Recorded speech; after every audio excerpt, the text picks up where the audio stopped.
This video is sponsored by Surfshark.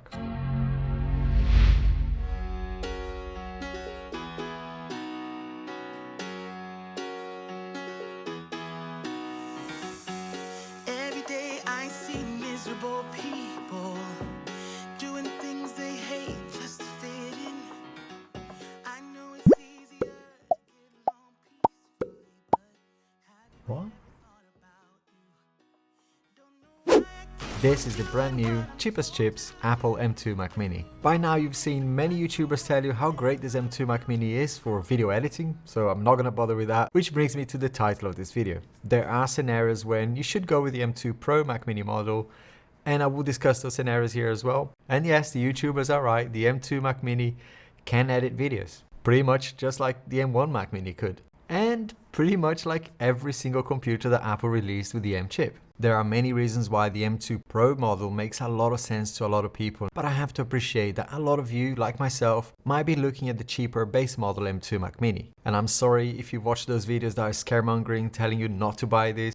This is where I come in. I'm Alex and I do down-to-earth tech videos. In this first M2 Mac Mini video that I'm doing here, I'd like to take you through my thinking on why I chose the base model for my situation and who I believe this $600 configuration is for. One of the most obvious one is of course for students, right? At this $600 range, it makes a lot of sense for students because I appreciate that spending money on tech is quite hard when you're studying and you're kind of trying to focus on actually paying for your studies. So every bit of money that you can save is going to be a bonus for you, and I totally understand that. But the base model M2 Mac Mini is also great for home workers. You might be looking for an entry-level computer for maybe software development, although make sure you watch the test I run using IntelliJ here so you can see how the 8GB RAM behaves. I'm not a developer, by the way, but I have a test that one of you recommended I run for my M2 MacBook Air before, so I'm going to be doing that again.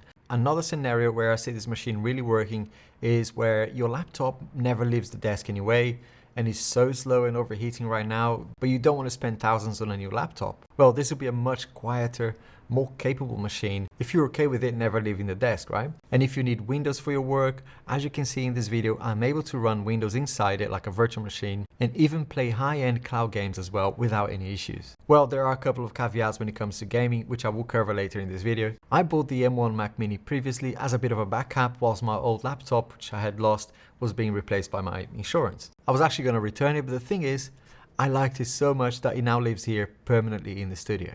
When my son comes here, he can use it to game with his friends, only Minecraft and Roblox, nothing crazy. But I also have a freelance assistant that was here last year, and when he came here to help me with my editing and graphic design, he was using that M1 Mac Mini. So the previous M1 Mac Mini was able to do pretty much everything that I've been doing here, also with that 256GB SSD and just 8GB of RAM. And I know what you're thinking, you probably watched some of those videos saying that, you know, the M2 is slower than the M1. It's only been 2 days, but I have been putting this machine through its paces. But I have to say, I've been pretty pleased with it. I haven't experienced anything going slow, nothing beyond what I'd expect. I'm not screaming up and down, going all excited because I know how the M1 Mac Mini was already. So it's been purely based on my experience on the M1 Mac Mini that I didn't splash out on the M2 Pro or even with any of the upgrades on this base model. I already have the M1 Max MacBook Pro here for my really high intensive tasks. And you might be thinking, Alex, the base model doesn't have enough storage, 256GB is not enough. I agree with you, but hear me out. If you're generating a lot of heavy files anyway, even like 2 or 4 terabytes, is not going to be enough for you. So using an external SSD might be a better and more cost-efficient option for you. Because it's a desktop computer, right, the convenience of not having to carry an external SSD with you is kind of irrelevant in this case. Plus, you can use that SSD with multiple machines. Don't get me wrong, I'd always recommend upgrading the internal storage if you can afford it because the performance is always going to be better. But for the M2 Mac Mini, that is not going to leave your desk, and for the likely workflows for this computer, right, you're not going to be doing some crazy 3D modeling or high-intensive 8K video editing, you may as well get a fast external SSD and tuck it away at your desk. I have reviewed a few options here on the channel, so I'll leave a link down below for you. The only upgrade that I actually considered was memory. I think 16GB would probably give me more peace of mind, but again, I know what I was able to achieve with the M1 Mac Mini, so I'm not too worried about the 8GB RAM that I went for. Don't take my word for it though, as you can see here, I'm running quite a few apps here at the same time, including running a Windows 11 virtual machine and video editing software as well. Is the 8GB RAM struggling?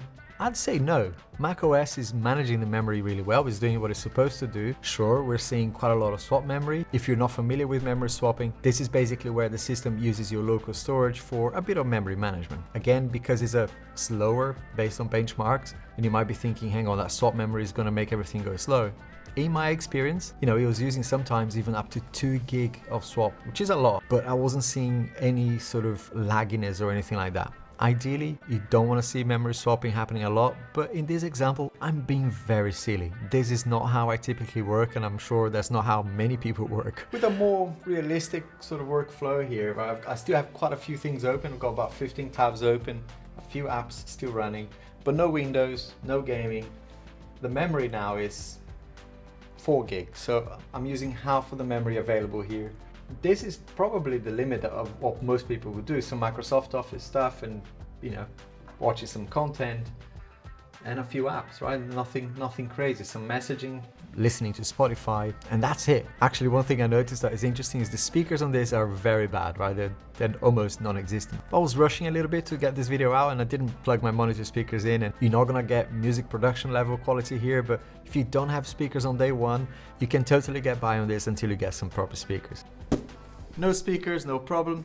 What I can't get by without is my VPN. Which brings me to today's sponsor, Surfshark. There are many reasons why I install Surfshark on any device that I get, but the main reasons for me are: 1, I can share the Surfshark account across all the devices at home and here in the studio. Whether Apple or Android devices, I only need one account, which is awesome. And with Surfshark VPN, I'm able to access content that I would typically not able to access from here in the UK. I'm originally from Brazil, and I do miss some of the local Brazilian TV programs and even the content on Netflix that is only shown on Netflix Brazil. How do I do that? By simply changing my IP address location to Brazil. A couple of clicks within the Surfshark app. That easy. The third reason, and probably the main reason, is security. The beauty of Surfshark VPN is that it protects your privacy. Regardless of the network that you're using, anyone who tries to snoop on you won't be able to see what you're doing or where you're doing it all from. Like many creators, I run this as a business, but I also have other businesses as well, so I really need to protect all the information that I have here. So one of the things I love about Surfshark is how also it protects me when I use a public Wi-Fi. Accessing public Wi-Fi, as you probably know, can be really risky because it's less safe and hackers could easily watch what you do and steal your personal information. But you know what's not risky? Trying out Surfshark. Like I did, you can give it a go for 30 days, and if you don't like it, you have a 30-day money-back guarantee. Not only that, if you use the link in the description and my code AlexGTech, you will get an 83% discount and 3 extra months for free on top of that.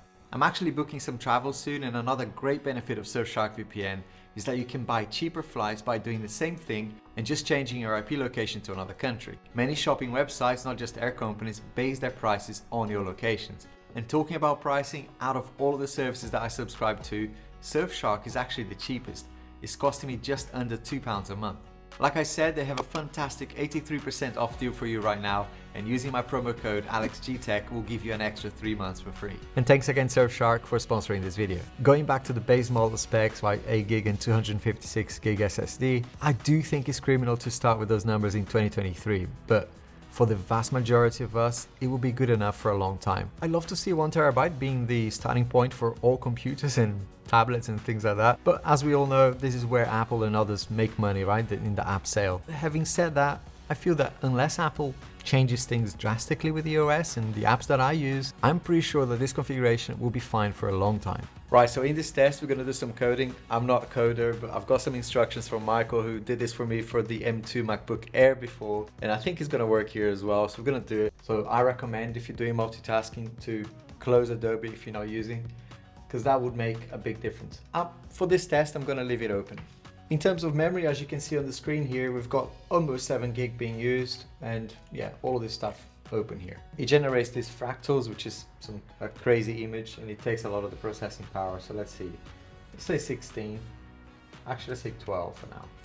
Yeah, we can already see memory going a little bit crazier. As soon as the code finished running, you can see that the memory pressure reduced. We're hovering around 7 gig again, and the images are now produced. And shout out to Michael, who gave me this code as well to test. The amount of pointless benchmarks and frankly ridiculous tests that I've seen here on YouTube is what made me do this video in the first place. Let me rephrase this slightly. I do think there's merit in seeing where this device sits in comparison with other computers from a performance perspective. I think that's great, but I do think that user experience trumps everything else. To know that the SSD is slower on this machine than it was on the M1 Mac Mini does nothing for me, right? When I'm actually using this computer, I don't see it. Of course, there are limitations in this space where my bandwidth is a bottleneck, but that's true for any computers, right? But for sheer performance in the work that I'm gonna use this M2 Mac Mini for, I have no concerns. So the caveat I was talking about with gaming is, of course you can do it. I'm doing cloud gaming here, but even though it's that, you know, sometimes you have to install files. Forza Horizon, which is a really high-end game, takes about 100 gig of storage. So that's caveat number one, storage. On a base model, I would not recommend you do that. And the second caveat is network performance, right? Bandwidth is a problem I've got here. And with online gaming, you're always going to need a good connection. When might you need to consider an M2 Pro Mac Mini? I think the M2 Pro would be great for content creators actually. I was thinking about this, right? If I was someone who was running a very old MacBook or even like maybe an Intel i9 MacBook that doesn't actually lift the desk anymore, is always in clamshell mode, or if you have a machine that is overheating and running really slow, but you want to upgrade to something that will cope with some really high-end workloads like video editing or graphic design, this M2 Pro Mac Mini is perfect for that. Again, I wouldn't go crazy upgrading the storage on that for the reasons I explained earlier, but I'd certainly consider bumping the GPU cores. By the way, this YouTube thing is really hard for us newer creators trying to do this as well as our other jobs. So if you like this video, a thumbs up goes a long way. And after this video, I encourage you to check out my other videos. And if you like my stuff, it would be awesome if you subscribed. What do you get with that subscription? Well, I'm here once a week with a new down-to-earth tech video for you. Right, this is the sort of thing that really annoys me. And hey, as a tech geek, I do enjoy watching people like Max Tech, you know, opening stuff up, and they do a really good in-depth job of keeping Apple honest. But in my humble opinion, those tests that they do aren't really that realistic. I mean, 1 or 2 people will probably be doing this, but who's out there transferring 40 gig of data and worrying about a minute or a minute and a half? I think it's quite irresponsible as well to tell people not to buy this machine because of this slower SSD. Honestly, even on my M1 Max MacBook Pro here, if I'm transferring 10-20 gig, it's probably time for me to check Twitter and grab a cup of coffee, take a little break, right? This is where I think we in the tech review world need to get a grip and chill out for a bit, you know? And I'm not defending Apple, by the way, because I do believe they are stuffing some of these products with subpar components for more profits, of course, but that's a video for another day. Thinking a little bit objectively here, did the base model M2 Mac Mini look slow to you?